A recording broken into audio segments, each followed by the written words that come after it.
Social media therapy session time. You land your first job as a social media manager and think, yay, I'm going to get paid to post memes and film TikToks. But you quickly realize your job is not going to be like that at all. And when I mean at all, I mean at all. You have to become a professional graphic designer, a brand strategist. And you also have to tell your boss that you cannot use Beyonce as the song for your ads because that is copyrighted. And it's not just you. So many social media managers go through the same chaos when they start. Unsure if they're doing it right or if everyone else is just faking it 100 times better than them. So I went to Reddit and read hundreds of posts from real people who have been or are in your shoes. Deadlines, weird requests, imposter syndrome, and wildly unrealistic expectations. And I pulled out the 5 most common struggles and turned them into survival tips I wish someone had told me when I started. So on tip number 1, I'll go with setting expectations earlier because if not, you'll regret it. They hired me for 20 hours a week, then said they only wanted to pay for 15. Oh, and they texted me every day at midnight. These freelancers' first client didn't do onboarding, didn't respect the scope of work, and expected 24/7 support with no content, no clarity, and constant criticism. They also expected professional content without providing any. And unfortunately, this happens way more than I wish. So how can we avoid this? Get everything in writing. A contract isn't about being fancy.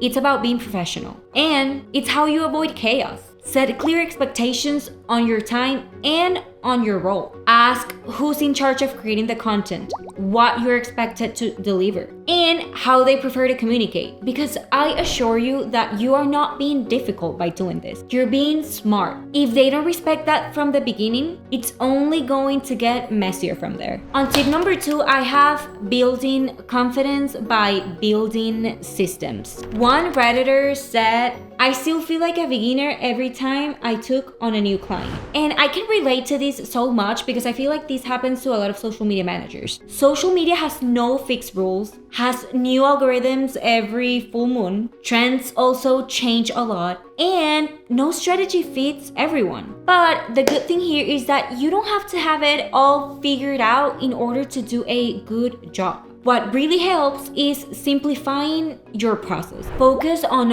one key goal per client and don't feel pressured to reinvent the wheel every time. If a tactic or format worked once, reuse it. Build checklists. Save your own templates and let systems carry that part of the mental load. Because I've learned the hard way that confidence doesn't come by knowing it all. It comes from trusting your way of working one step at a time. On tip number 3, I have price your work like it's worth something. Because it is. Many people ask how can they price their work, especially when they're doing everything from post scheduling, content creation, to community management. Even one asked, can I live off of this? Which, yes, you can. Just even the fact that you're asking this makes me worried. What I would say is start putting a price on your time and energy. Create different packages that clearly state what's offered.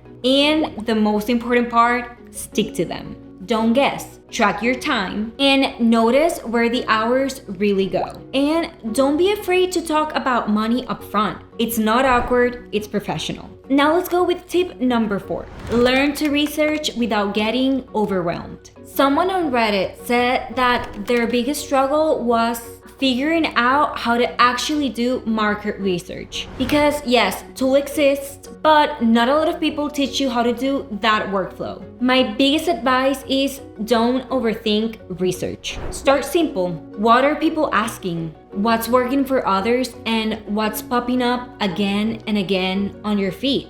Scroll Reddit, dig into TikTok comments, go to the explore page on Instagram, or check what's really trending on the niche that you want to focus on. The key here is to look for real questions, pain points, and feedback. If you want a shortcut to get started, we've got a free buyer persona template in the description. It's actually the exact one that we use at Metricool. And just like it has helped us, it will help you organize your ideas and define your audience without going in circles. On tip number 5, I have start small, but start with proof.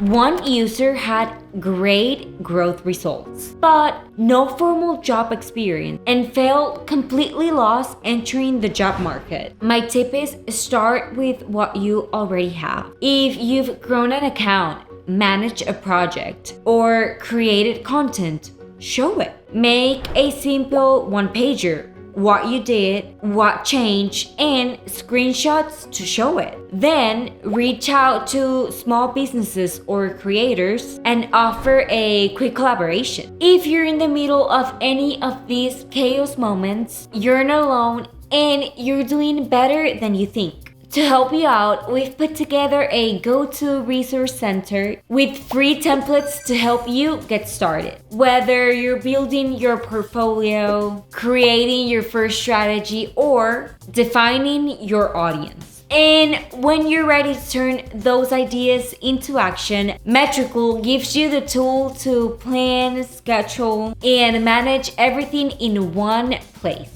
Let us know in the comments which tip hit you and helped you the hardest, or even the one that you wish that someone had told you sooner. And if you want to dive deeper into any of these struggles, we've got even more videos coming your way. Don't forget to like, subscribe, and share this video to that one friend that's starting their career as a social media manager. Hope you liked it and see you in the next one. Bye, Metricooler!